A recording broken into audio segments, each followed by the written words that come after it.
बहुत साल पहले की बात है। लक्ष्मी नगर में एक बहुत बड़ा जंगल हुआ करता था।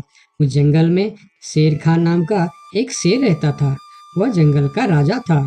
उसके शासनकाल में जंगल के सभी जानवर सुखी और शांति से रहते थे। यदि जंगल में कोई भी जानवर गलत काम करता तो शेर खान उसे दंड देते थे। वह कमजोर जानवरों की रक्षा भी करते थे। एक दिन शेर खान अपने गुफा के सामने बैठे थे। तभी उसका दोस्त भालू उसके पास आया। फिर दोनों दोस्त मिलकर जंगल और जंगल के जानवरों के बारे में आलोचना करने लगे। मैं इस जंगल का सबसे शक्तिशाली जानवर हूँ। मेरे सामने जंगल का कोई भी जानवर टिक नहीं सकता। क्या कहते हो भालू भाई? ये तो तुमने बिल्कुल ठीक कहा, लेकिन हाथी के सामने तुम बिल्कुल चूहे जैसे दिखते हो। क्या ठीक कहा ना मैंने शेर खान? भालू की बात सुनकर शेर खान बहुत क्रोधित हो गए। भालू, तुम्हारी हिम्मत कैसे हुई मेरे बारे में इस तरह की बातें करने की? तुम्हें पता है तुम किसके सामने बात कर रहे हो? मैं इस जंगल का राजा हूँ। तुम मेरे दोस्त हो, इसीलिए तुम्हारे साथ मैं थोड़ा मजाक कर रहा था। तुम मेरे बात का बुरा मत मानना शेर खान। शेर खान नहीं, महाराज कहो महाराज। मैं इस जंगल का राजा हूँ, इसीलिए बाकी जानवरों की तरह तुम भी मुझे आज से महाराज कह के ही बुलाओगे। लेकिन शेर खान, हम दोनों दोस्त हैं, फिर भी तुम ऐसे क्यों बातें कर रहे हो?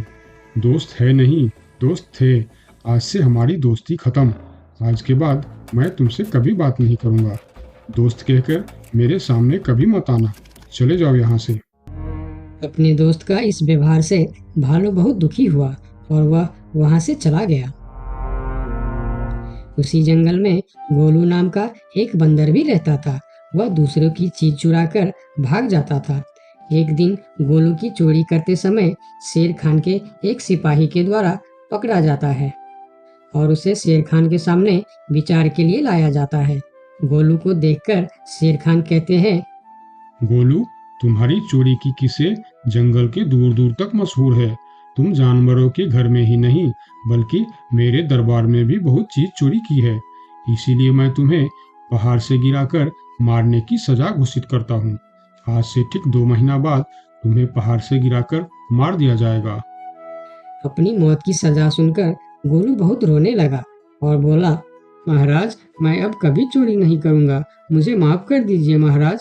मेरे घर में छोटे छोटे बच्चे हैं, मुझे छोड़ दीजिए महाराज। लेकिन शेर खान ने उसकी फरियाद नहीं सुना। तब एक सैनिक उसे ले जाकर जेल में बंद कर देता है। उधर गोलू का दोस्त भोलू को जब इस बात का पता चलता है, तब वह गोलू से मिलने के लिए कैद खाने में पहुंच जाता है और उससे कहता है, देखा गोलू, तुम पकड़े गए ना। मैं तुम्हें कितनी बार कहा था कि चोरी करना छोड़ दो।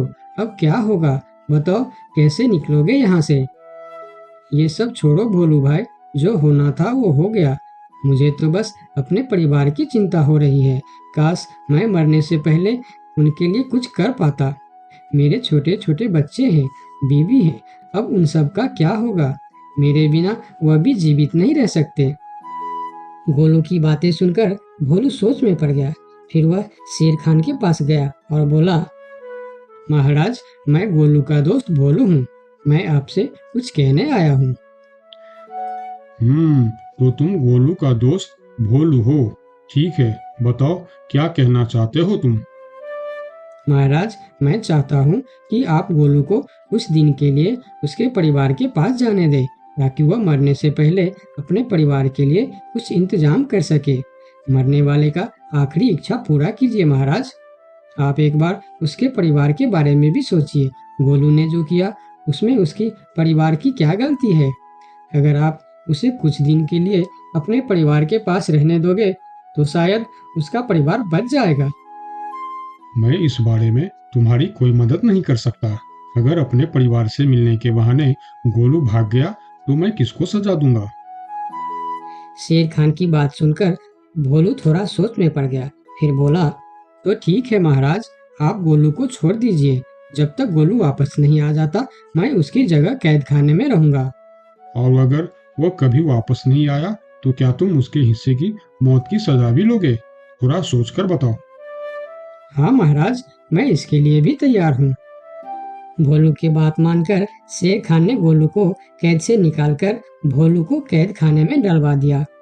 तब बाहर निकलकर गोलू ने भोलू को बोला, दोस्त तुम चिंता मत करना, मैं समय से पहले ही वापस आ जाऊंगा। ऐसा कहकर गोलू वहां से चला गया और भोलू गोलू की जगह कैद खाने में रहने लगा। इस तरह बहुत दिन बीत गया, लेकिन गोलू वापस नहीं आया। तब एक दिन शेर खान भोलू के पास आया। देखा बंदर, मैंने कहा था ना गोलू वापस नहीं आएगा। अगर कल सुबह तक गोलू वापस नहीं आया तो शर्त के अनुसार कल शाम के समय तुम्हें पहाड़ से गिरा दिया जाएगा।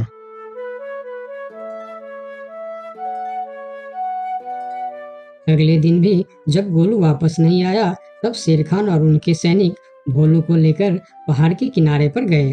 फिर भोलू को खाई के किनारे खड़ा करके शेर खान ने कहा, देखा ना मूर्ख बंदर, तुम्हारे दोस्त तुमको धोखा देकर चला गया। अब तुम मरने के लिए तैयार हो जाओ। लेकिन इस बार भी गोलू नहीं डरा और बोला, कोई बात नहीं महाराज, मैं अपने दोस्त के लिए मरने के लिए भी तैयार हूँ। मैं यह जानकर बहुत खुश हूँ कि मेरा दोस्त अपने परिवार के साथ खुश है। मेरे आगे पीछे और कोई नहीं है, मैं तैयार हूँ महाराज। शेर खान और भोलू के बीच बातचीत चल ही रही थी कि तभी थोड़ी दूर पर गोलू उनके और आता हुआ दिखाई दिया।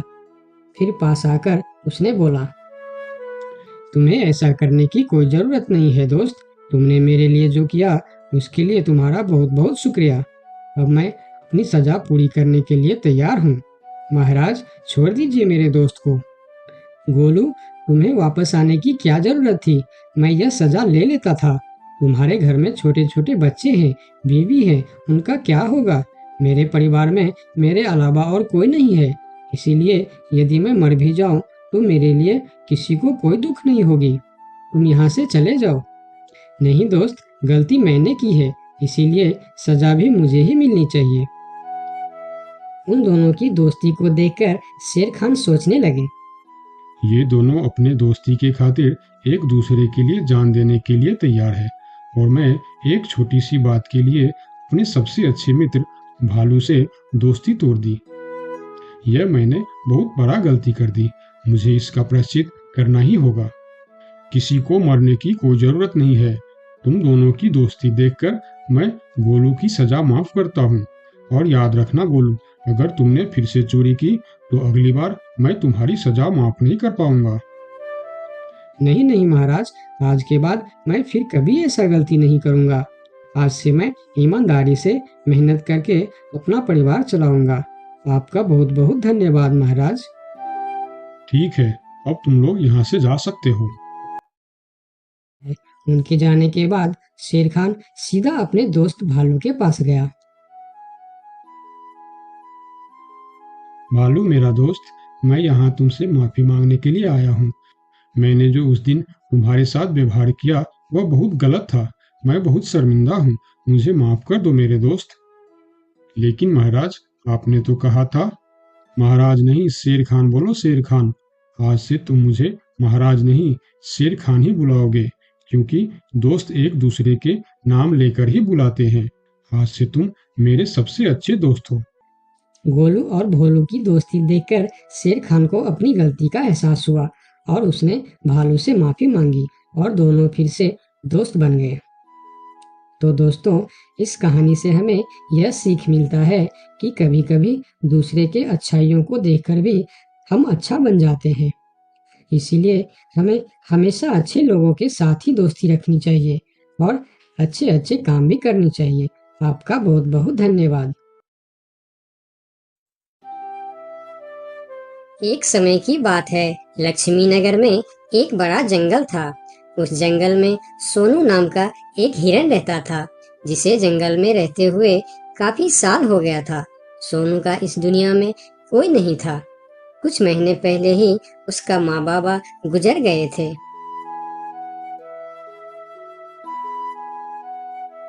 इसीलिए इस जंगल में रहते हुए उसे काफी अकेलापन महसूस होता था।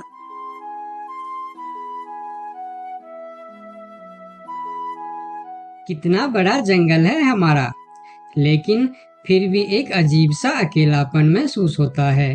काश मेरा भी कोई दोस्त होता तो कितना अच्छा होता। तभी वहां से एक तेंदुआ और सियार गुजर रहे थे। सोनू को अकेला देखकर दोनों उसके पास आए और बोलता है, अकेले अकेले क्या कर रहे हो? हमसे दोस्ती कर लो, हम है ना तुम्हारे साथ रहने के लिए। क्या मैं तुम दोनों से दोस्ती कर लूं? तुम लोगों को काम है दूसरे को बेवकूफ बनाना और उनका खाना चुराना और परेशान करना। तुम दोनों से दोस्ती करके मैं गलत चीजों के अलावा और कुछ नहीं सीखने वाला। इससे अच्छा तो मैं अकेले ही ठीक हूँ। अब तुम दोनों यहाँ से जा सकते हो। अभी तो तुम हमारी दोस्ती को ठुकरा रहे हो, लेकिन वक्त आने पर तुमको हमारी दोस्ती की अहमियत पता चलेगी, देख लेना। ये कहकर वह दोनों वहां से चले जाते हैं। उन दोनों के चले जाने के बाद हिरन कुछ देर बाहर बैठा रहा। फिर धीरे धीरे शाम हो गई। तब हिरन भी घर के अंदर चला गया। अगले दिन सुबह जब हिरन अपने घर के बाहर बैठा था, तब हिरन ने देखा कि एक छोटा सा हाथी जो उसकी उम्र का था, वह धीरे धीरे उसके पास आ रहा है और उनके पास आके कहा, कैसे हो प्यारे हिरन? मेरा नाम गोलू है। मैं आज ही इस जंगल में आया हूँ। तुम्हारा नाम क्या है? क्या तुम इस जंगल में रहते हो? मेरा नाम है सोनू और इसी जंगल में मैं जन्म से ही रह रहा हूँ। तुम कहाँ से आए हो? तुम्हारे साथ और कौन कौन है? मैं पास की जंगल से आज ही आया हूँ। मेरा इस दुनिया में कोई नहीं है। क्या तुम यहाँ अकेले रहते हो? हाँ, मैं अकेला ही रहता हूँ। मेरा भी इस दुनिया में कोई नहीं है दोस्त। सोनू, क्या यहाँ कोई ऐसी जगह है जहाँ मैं अपना घर बनाकर रह सकूं? हाँ दोस्त, इस जंगल में ऐसे बहुत से जगह हैं जहाँ तुम घर बनाकर रह सकते हो। आओ मेरे साथ। फिर हिरन और हाथी जंगल के और भी अंदर चले गए, जहाँ हरियाली भी थी और जगह भी बहुत सुंदर थी। यहाँ तो मैं अपना पसंद का घर आराम से बना सकता हूँ। हाँ मेरे दोस्त, और इस काम में मैं तुम्हारी मदद करूँगा। नहीं प्यारे दोस्त, मैं अपना घर खुद बना लूँगा। मैं तुम्हारा फायदा नहीं उठाना चाहता। तुम मेरी बहुत मदद की है। ये सुनकर भी हिरन ने उसकी मदद करने का फैसला नहीं बदला और काम पर लग गए। जंगल से अच्छी लकड़ियाँ और पेड़ इकट्ठा करके दोनों ने मिलकर 2 दिन के अंदर ही एक झोपड़ी जैसा घर बना डाले। तुम्हारा बहुत बहुत शुक्रिया दोस्त। अगर तुम नहीं होते तो मैं इतना आसानी से ये घर नहीं बना पाता। शुक्रिया की कोई जरूरत नहीं है। तुम मेरे प्यारे दोस्त हो। ये तो मुझे करना ही था। उस दिन से दोनों की दोस्ती और भी गहरी हो गई। इधर शाम होने वाली थी। हिरन अपने दोस्त से विदा लेकर अपने घर की ओर चलना शुरू किया। हिरन रोज हाथी के घर आता और दोनों सारा दिन साथ ही रहते थे। एक साथ खाते थे और मजे भी करते थे। एक दिन सोनू हिरन हाथी के घर नहीं आया तो उसे हिरन के लिए चिंता होने लगा। वह फिर चलकर हिरन के घर जा पहुंचा। अरे क्या हुआ दोस्त, तुम आज मेरे घर क्यों नहीं आए? तुम्हें ना देखकर मैं बहुत परेशान हो गया, इसीलिए मैं इधर चला आया। दोस्त, मेरा तबीयत खराब है। पूरे शरीर में बहुत दर्द हो रहा है। मैं ठीक से खड़ा भी नहीं हो पा रहा हूँ। हाथी आगे आया और हिरन के शरीर को छू कर देखा कि हिरन को तो बहुत तेज बुखार चढ़ा है। दोस्त, तुम्हें तो बहुत तेज बुखार है, लेकिन ये सब अचानक कैसे हो गया? ये कहकर हाथी ने थोड़ा देर सोचा और बोला, मैं अभी आता हूँ। तुम बिल्कुल चिंता मत करना, तुम ठीक हो जाओगे। इतना कहकर हाथी वहां से चला गया और सोनू हिरन उसका इंतजार करने लगा। लेकिन कई घंटे गुजर जाने के बाद भी हाथी नहीं लौटा। हिरन निराश होकर बैठा रहा। थोड़ी देर बाद वही तेंदुआ और सियार उसके पास आ गए और कहने लगे, सोनू हिरन, तुम्हारी तबीयत का पता चला तो हमें बहुत दुख हुआ। ये देखो, हम तुम्हारे लिए खाना भी लेकर आए हैं। उन्होंने कुछ फल हिरन के सामने रख दिए और फिर उसको खाने के लिए कहते हैं। तुम लोगों का बहुत बहुत शुक्रिया, मुझे बहुत भूख लगी थी। अरे हिरन भाई, इस समय तुम्हारा तबीयत खराब है और वह तुम्हारा दोस्त कहाँ है जो हमेशा तुमसे चिपका रहता है? पता नहीं कहाँ गया है। सुबह एक बार आया था, उसके बाद अभी तक लौटा नहीं।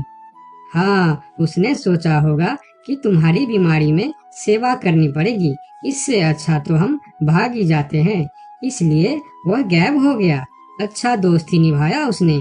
नहीं नहीं, ऐसा नहीं हो सकता, वह मेरा बहुत अच्छा दोस्त है। ऐसा ही हुआ है। हमने कहा था ना कि वक्त आने पर हमारी दोस्ती की अहमियत समझेगी। यही वह समय है। उनकी बात सुनकर सोनू हिरन को बहुत दुख हुआ। फिर वह वहां से चला गया। धीरे धीरे शाम हो गई, लेकिन हाथी का कोई अता पता नहीं था। हिरन के तबीयत में भी कोई सुधार नहीं हुआ। अगले सुबह फिर से वह दोनों हिरन के घर पर आए। आज भी दोनों ने हिरन के लिए कुछ फल लेकर आए थे। हिरन बहुत खुश होकर खाने लगा। उसे अपने आप पर शर्म आ रहा था कि जिन जानवरों को वह बुरा भला कह रहा था, आज मुसीबत में वही उसके काम आ रहे हैं।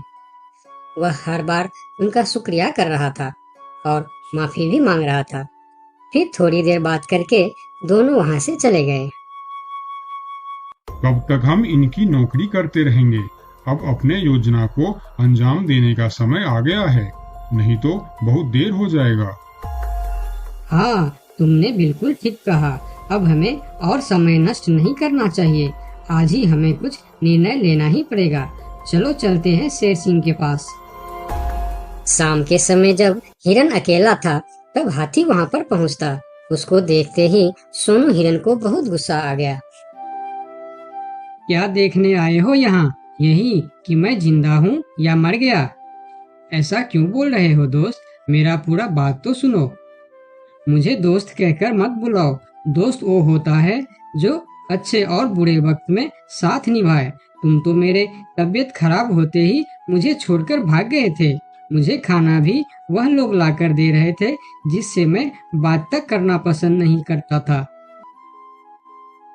तुम्हें अभी तक कुछ भी पता नहीं है, इसीलिए गुस्सा कर रहे हो। मैं तुम्हारे साथ छोड़कर नहीं भागा था।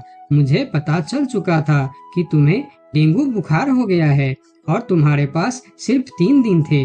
मैंने घर में इसके दवाई रखे थे, लेकिन जब मैं घर पहुंचा तो वहाँ दवा न जाने कहाँ गायब हो गया। मेरे पास समय कम था। तुमको बताने वापस आता तो और देर हो जाती, इसीलिए मैं पुराने जंगल गया था। वहाँ से तुम्हारे लिए 2 दिन का सफर करके यह जड़ी बूटी लाया हूँ। इसे खा लो दोस्त, वरना सुबह तक तुम्हारा बुखार नहीं उतरा तो मैं मेरे सबसे अच्छा दोस्त खो दूंगा। ये सुनकर सोनू हिरन के आंखों में आंसू निकल आए। उसने तुरंत वह जड़ी बूटी खा ली। मुझे माफ कर दो दोस्त, न जाने मैं कैसी तुम्हारी दोस्ती पर शक कर बैठा। यकीन मानो, तुमको वापस देखकर मुझे बहुत अच्छा लग रहा है। फिर दोनों ने बातें करने लगे। इतने में सोनू को अच्छा महसूस होने लगा। फिर वह उठकर खड़ा हो गया। अरे देखो दोस्त, मैं तो बिल्कुल ठीक हो गया। तुम्हारा बहुत बहुत धन्यवाद दोस्त। दोनों घर के बाहर बातें कर रहे थे, तभी वहां पर शेर सिंह को साथ लेकर वह दोनों आ गए। तुम लोगों के साथ ये शेर सिंह यहाँ क्या कर रहा है? शेर सिंह, यही वह हिरन है जिसे हमने आपके लिए तैयार किए हैं। ये सुनकर हिरन डर गया और फिर उसको समझ में आया कि ये दोनों क्यों इसका सेवा कर रहा था। इधर शेर सिंह हिरन को शिकार करने के लिए आगे आया। तब हाथी बोला, मेरे रहते तुम लोग मेरे दोस्त को कुछ भी नहीं कर सकता।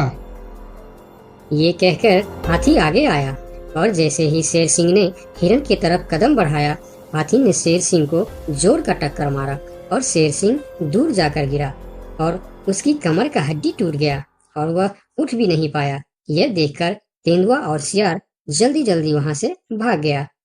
फिर उस दिन के बाद हिरन और हाथी